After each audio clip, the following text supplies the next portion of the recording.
Danny Kass has a reputation as one of the bad boys of snowboarding, normally a loner who prefers the company of a close circle of friends.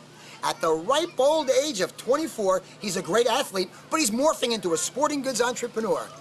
Any story about Danny Kass is merely an excuse to look at some of the best pipe riding in history. He was the first to perform back-to-back 1080s in a major competition. People are spinning like this and grabbing their arms and making it look all ballerina. That's not what I like to see. Who do you think has mad style? Danny. Yeah. Danny's got dope steez. Danny Kass! Years ago, when you were coming up in here in the town, you weren't always kind of the elder statesman. You were kind of the brash kid, and some people, you know, around here say that you weren't really the most likable guy in the world.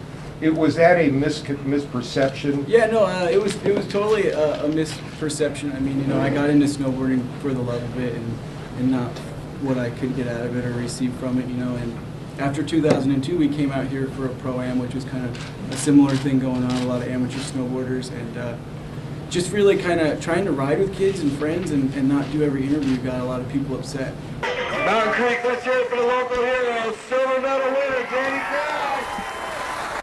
That 2002 Pro-Am at Mountain Creek was a homecoming for an Olympic hero. After conquering the world, he came back to the slushy pipe and far from ideal conditions. It was hard to ride with style, which might have frustrated Kass. He gave his bib to a friend for the last run and cut short his press session. Oh, where do you live now? I know you're from around here. That's top secret. Okay. All right, I'm gonna go ride. Hey, thanks. All right. 2 weeks later at the U.S. Open in Stratton, Kass made half-pipe history while taking home his second Open title. Another 1080. Back-to-back 1080s. Palmer is calling it. I'm believing Palmer.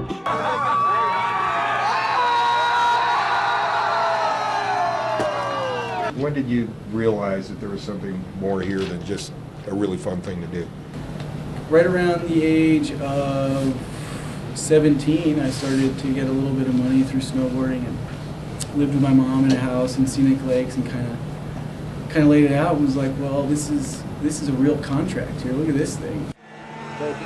The 2003 Open had an innovative format, head-to-head competition. Kass rode against Daniel Frank in the first round. He trailed after the first run, but his second trip down the pipe gave him the lead. Kass was eliminated when Frank executed back-to-back 900s at the bottom of the pipe. Wow.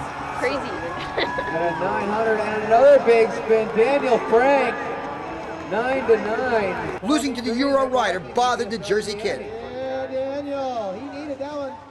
We're doing good for the country. We're taking home medals. We're trying to pump up the USA, and that's what we're doing, you know. Kass was pumped up for his return to Stratton in 2004. Every time he entered the pipe, he threw in a 270-degree rotation to get started in style. His amplitude was the biggest, his rotations the cleanest, his grabs the longest as he won his third Open crown.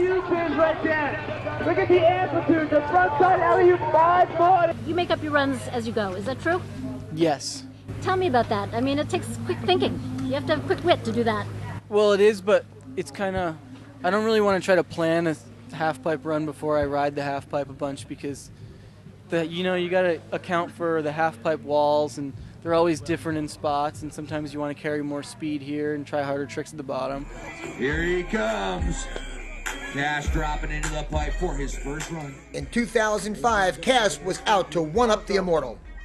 Only the great Terje Hawkinson had won 3 U.S. Open titles, the gold standard for pipe riders. Onside 1080 for Dambo. There's that cab 7 tail grab, putting together a solid run. Alley-oop 360. His unprecedented 4th trip to the top of the podium was a great end to the season and set the stage for another Olympic run. Color it up, but I think it's all about getting some gold in diamonds. 2006 was the year Shaun White arrived, winning every contest he entered. Danny Davis was another new kid scoring high, who with Mason Aguirre were going to be tough to beat for one of the 4 slots on the U.S. Olympic halfpipe team. Kass was in 7th place coming into the final 2 qualifiers at Mountain Creek. The pressure was on and Kass was equal to the challenge. This run took 2nd place behind Sean White and moved him into 3rd place among the qualifiers.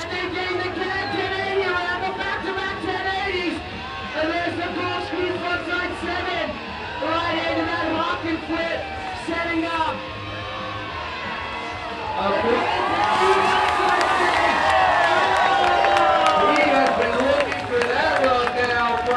36 hours later, Kass was at it again.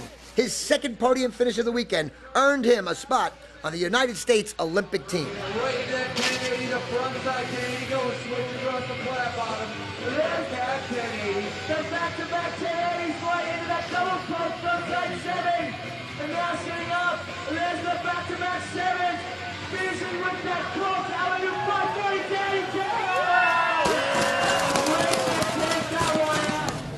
Hey, how's it feel at the tender age of 24 to be like the elder statesman of snowboarding? It's pretty wild, yeah. So I've been in it for a while, but it feels good to get out there and still have a little clout over some of the guys and still get the intimidation factor. Kass won another silver at the Torino Games. He wasn't as active on the tour in 2007, skipping the U.S. Open for personal reasons and focusing in on the Grenade Games, a promotional tour for his Grenade product line made by the company he founded with his brother Matt. We make technical outerwear, gloves, accessories, tons and tons of products sold over. It's hard to keep it going where we are. I mean, it's hard for 24-year-olds to come up with $8 to $10 million loans, but we're trying. We try hard. Danny Kass is still a top competitive rider, but whether there's gold in his future or he finds his challenges in other arenas remains to be seen. Hello. Hey Jeff, you want to go to the skate park? Sure thing. Hey, aren't you worried that you might break your wrist? Not since I started wearing the Flex Meter wrist guards. They were invented by a doctor to help prevent skate and snowboard injuries. FlexMeters.com, that's where it's at. Cool.